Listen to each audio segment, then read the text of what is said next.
नमस्कार दोस्तों, आप सभी का हमारे YouTube चैनल सन एकेडमी में हार्दिक स्वागत है। मैं सूरज पटेल। आज हम लोग विज्ञान के जिस टॉपिक पर चर्चा करने वाले हैं वह है फीमेल रिप्रोडक्टिव सिस्टम, मतलब महिला जनन तंत्र।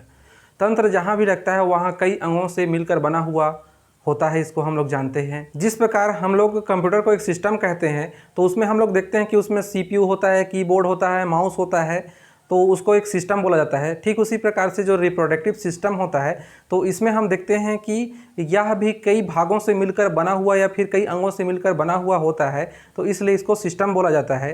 तो इसको हम लोगों ने जो पुरुष प्रजनन तंत्र है उसके बारे में भी देखे थे पिछले वाले वीडियो में, तो उसमें हम लोगों ने इसके बारे में काफ़ी चर्चा कर लिया है।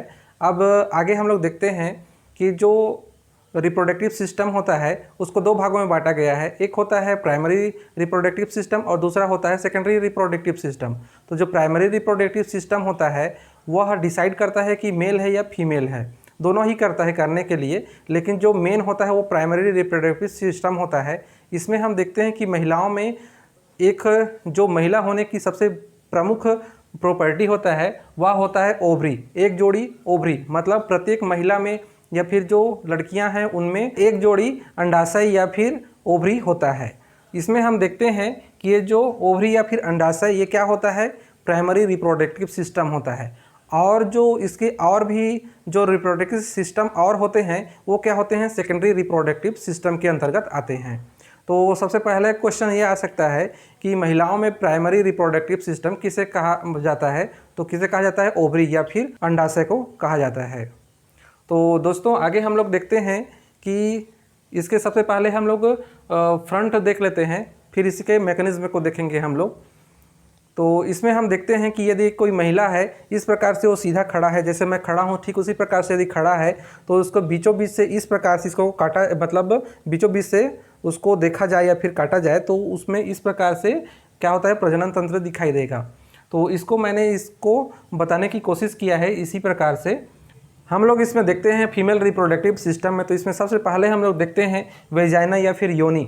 इसी के ही जो योनि होता है यहीं पे जो शिश्न के द्वारा या फिर पेनिस के द्वारा स्पर्म को यहाँ छोड़ा जाता है, और छोड़ने के बाद में फिर यहाँ कहाँ सर्विक्स कैनाल होता है। जो सर्विक्स कैनाल क्या होता है, वेजाइना और ये जो गर्भाशय होता है मतलब यूट्रस होता है, इन दोनों के बीच में एक कड़ी होता है, इसको जोड़ने का कार्य करता है। जो सर्विक्स होता है इसको सर्विक्स कैनाल कहा जाता है या फिर गर्भाशय ग्रीवा कहा जाता है।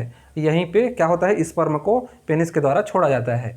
आगे हम लोग देखते हैं कि ये जो क्या होता है, यूट्रस होता है या फिर गर्भाशय होता है, यह तीन इसमें क्या होते हैं, परत होते हैं, या फिर इसी को क्या कहा जाता है, इसमें तीन भागों से ये मिलकर बना हुआ होता है। तो इसके जो सबसे बाहरी वाला भाग होता है, इस साइड में जो बाहरी वाला भाग होता है उसको पेरीमेट्रियम कहा जाता है, जो बीच वाला होता है उसको मायोमीट्रियम कहा जाता है, और जो लास्ट जो अंदर वाला भाग होता है उसको क्या कहा जाता है, इंडोमेट्रियम कहा जाता है। तो इसमें हम लोग देखते हैं कि जो इंडोमेट्रियम होता है वह क्या होता है, जब फर्टिलाइजेशन होने के बाद में बच्चा या फिर भ्रूण विकास होता है तो उसी समय जो इंडोमेट्रियम होता है यहीं से एक क्या होता है, नली का विकास होता है या फिर एक ट्यूब का विकास होता है, जो बच्चे या फिर भ्रूण के पेट होता है उसमें जाके कनेक्ट हो जाता है, जिसको क्या कहा जाता है, इसको कहा जाता है प्लेसेंटा कहा जाता है। और प्लेसेंटा के थ्रू ही क्या होता है, इसमें जो बच्चा होता है और माता के बीच में खाद्य पदार्थों का आदान प्रदान होता है, या फिर इसमें भोजन को पहुंचाया जाता है, और भोजन के साथ में ही इसमें पानी और ऑक्सीजन भी पहुंचाया जाता है, कि इसमें ब्लड के थ्रू पहुंचाया जाता है, अलग से उसके लिए खाना नहीं जाता है उसमें। तो इसमें हम लोग देखते हैं आगे, यहाँ तक तो हम लोग देख लिए। अब आगे देखते हैं जो ये ओवरी होता है, जो ये फीमेल रिप्रोडक्टिव ऑर्गन का सबसे प्राइमरी क्या होता है, अंग होता है। तो आगे हम लोग देखते हैं कि ये फिमरी से यह अलग होता है, अटैच नहीं होता है। तो यहाँ क्या होता है, इसी ओवरी या फिर अंडाशय के द्वारा ही क्या होता है, अंडाणु का विकास होता है। विकास कहने का मतलब मैं यहाँ उत्पन्न होता है या फिर यहाँ पे इसका निर्माण होता है, मैं ये नहीं बोल रहा हूँ, क्योंकि जो ओवरी होता है, ओवरी में जो महिलाएं होती हैं या फिर जो लड़कियां होती हैं उनका जो ओवम होता है उसका निर्माण जब वह माता के पेट में होता है या फिर गर्भ में होता है, ठीक उसी समय ही जितना भी उन लोगों का ओवम निर्माण होता है वो हो चुका होता है इसी ओवरी में ही। और ओवरी पे ही होने के बाद में यह बहुत छोटा छोटा होता है और ये अपरिपक्व होता है। जब यह 12-13 साल की उम्र हो जाता है, जब ये पुबर्टी एज में आ जाते हैं, कहने का मतलब यह है कि जब ये सेकेंडरी कैरेक्टर को शो करते हैं, जैसे स्तनों का विकास होता है और जो आवाज़ होता है वो क्या होता है, पतला होने लगता है। तो ये सब क्या होता है, महिलाओं में सेकेंडरी कैरेक्टर होता है। तो उसी समय ही जो पुबर्टी एज होता है, उसी समय ही ये क्या होता है, जो ओवरी होता है, ओवरी में ओवम का विकास होता है, ना कि निर्माण होता है। निर्माण पहले ही हो चुका होता है। कब होता है, जब महिलाएं माता के गर्भ में होती हैं, उसी समय ही इसका विकास हो गया होता है। किसका, ओवम का या फिर अंडाणु का निर्माण हो गया होता है। तो यहाँ हम लोग देखते हैं जो ओवरी होता है, ओवरी में क्या होता है, अंडाणु का विकास होता है, ना कि निर्माण होता है। तो दोस्तों हम लोग यहाँ देखते हैं आगे क्या देखते हैं कि जो ओवरी में ओवम होता है वह अपरिपक्व होता है, तो उसको क्या कहा जाता है, ग्रैफिन फॉलिकल कहा जाता है। मतलब जो अपरिपक्व अंडाणु होता है ओवरी में, उसको क्या कहा जाता है, ग्रैफिन फॉलिकल कहा जाता है। और आगे हम लोग देखते हैं जो ये ओवरी होता है, ओवरी में जो ओवरी होता है और ओवरी जो फीमेलों का क्या होता है, प्राइमरी रिप्रोडक्टिव ऑर्गन होता है। इसी के द्वारा ही ये दो कैरेक्टर शो करता है, मतलब ये दो कार्य करता है। देखते हैं कि यह दो कार्य करता है ओवरी। एक करता है, क्या कार्य करता है, मुख्य कार्य क्या करता है। पहला कार्य हम लोग देखते हैं इसमें अंडाणु का विकास होता है, और दूसरा कार्य क्या करते हैं ओवरी में, ओवरी में इसमें जो हार्मोन होता है, हार्मोन का सिक्रेशन करता है। इसमें हार्मोन का सिक्रेशन कौन कौन सा करता है देखते हैं हम लोग। तो इसमें एस्ट्रोजन, प्रोजेस्टेरॉन और रिलैक्सिन हार्मोन का इसके द्वारा सिक्रेशन किया जाता है। तो कौन कौन सा हो गया, एस्ट्रोजन, प्रोजेस्टेरॉन और रिलैक्सिन हार्मोन।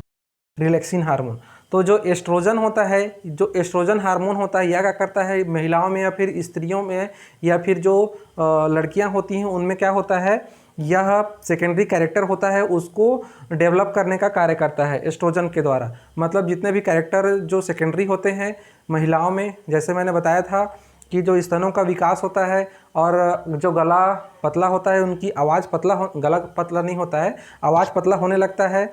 तो ये सब जो सेकेंडरी कैरेक्टर होता है इसमें एस्ट्रोजन हार्मोन के द्वारा किया जाता है। जो प्रोजेस्टेरॉन होता है, एस्ट्रोजन यहाँ देखते हैं हम लोग, एस्ट्रोजन मतलब ए से स्टार्ट ऐसा करके याद कर सकते हैं हम लोग। तो स्टार्ट क्या करता है, ये जो सेकेंडरी कैरेक्टर होता है उसको, जो एस्ट्रोजन होता है इसी के द्वारा जो महिलाओं में एमसी होता है वह उसको चालू करता है। कौन करता है, एस्ट्रोजन हार्मोन करता है।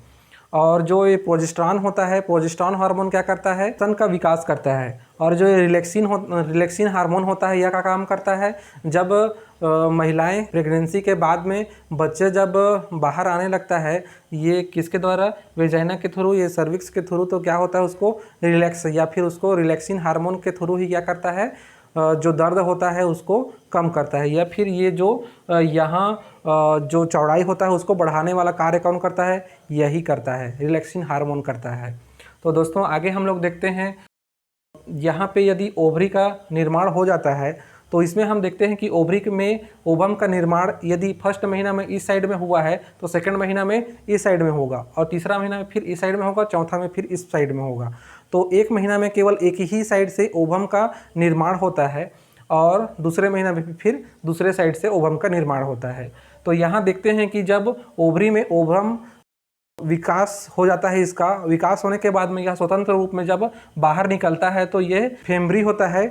यही फेमरी क्या करता है, उसको इस प्रकार से खींचने का कार्य करता है। जैसे मैं इसको फेमरी मानूं और इसको अंडाणु मानूं या फिर ओवम मानूं, तो इसको क्या करता है, ये जो ओवरी के द्वारा इसको जब रिलीज़ कर दिया जाता है ओवम को, तो ये जो फेमरी होता है इस प्रकार से उसको खींचने का कार्य करता है और खींचने के बाद में फिर अपने अंदर ले लेता है। तो यहाँ ये दोनों जुड़ा नहीं रहता, इसको आप लोग याद रखे रहेंगे। ये फेमरी के द्वारा ओवम को अंदर लेता है और अंदर लेने के बाद में ये कहाँ जाता है, ये फेलोपियन ट्यूब जो यहाँ इस साइड में भी है और इस साइड में भी है, तो इसको क्या कहा जाता है, यहाँ से मैं अलग से इसको प्रदर्शित किया हूँ, इतना भर को क्या कहा जाता है, फेलोपियन ट्यूब कहा जाता है। या फिर इसी को ही क्या कहा जाता है, ओविडक्ट कहा जाता है, या फिर इसी को ही अंडवाहिनी क्या कहा जाता है, अंडवाहिनी नलिका कहा जाता है। तो जो अंडवाहिनी नलिका होता है या फिर फेलोपियन ट्यूब होता है, इसी में ही अंडाणु का क्या होता है, अंडाणु आता है, आने के बाद में यहीं जो फेलोपियन ट्यूब होता है वहीं शुक्राणु जब इसमें गर्भाशय से आगे जाते हुए इसमें जब पहुंच जाता है, गर्भाशय में पहुंचने के बाद में तो जो फेलोपियन ट्यूब होता है वहीं स्पर्म और अंडाणु का मिलन होता है या फिर यहीं फ्यूज़न होते हैं। तो इसी जो क्रिया होता है उसी को क्या कहा जाता है, फर्टिलाइजेशन कहा जाता है। और फर्टिलाइजेशन होने के बाद में ये कहाँ पहुंच जाता है, गर्भाशय में पहुंचता है। और गर्भाशय में पहुंचने के बाद में जो इंडोमेट्रियम होता है, यही इंडोमेट्रियम का करता है, प्लेसेंटा का विकास करता है। और प्लेसेंटा का विकास करने के बाद में जो भ्रूण होता है उसी में ही क्या होता है, ये उसके पेट में कनेक्ट हो जाता है। और कनेक्ट होने के बाद में जो माता होती है और जो शिशु होता है उन दोनों के बीच में या फिर जो भ्रूण होता है उसके बीच में कनेक्शन का कार्य कौन करता है, प्लेसेंटा करता है। तो यहाँ दो क्वेश्चन अराइज हो सकता है। देखते हैं हम लोग कि जो फर्टिलाइजेशन होता है या फिर जो निषेचन की क्रिया होता है वो कहाँ होता है, फेलोपियन ट्यूब में होता है। और दूसरा बात देखते हैं हम लोग कि जो बच्चे और माता के बीच में जो संबंध स्थापित करता है या जो खाद्य पदार्थों का संबंध स्थापित करता है वो कौन सा होता है, फेलोपियन ट्यूब होता है। और फेलोपियन ट्यूब का निर्माण कौन करता है, फेलोपियन ट्यूब का निर्माण इंडोमेट्रियम करता है। तो यहाँ हम लोग देखते हैं फर्टिलाइजेशन होने के बाद में ये क्या प्लेसेंटा का विकास भी हो जाता है। तो ये कहाँ विकास होता है इसका, यही जो गर्भाशय होता है या फिर यूट्रस होता है वहाँ इसका विकास होता है। और विकास होने के बाद में फिर 9 महीने के बाद में क्या होता है, ये जो सर्विक्स कैनाल होता है उसके जो सर्विक्स कैनाल होता है उसको फैलाने का कार्य रिलैक्सिन हार्मोन करता है। और रिलैक्सिन हार्मोन रिलीज होता है, उसके बाद में यह शरीर से बाहर आ जाता है बच्चा।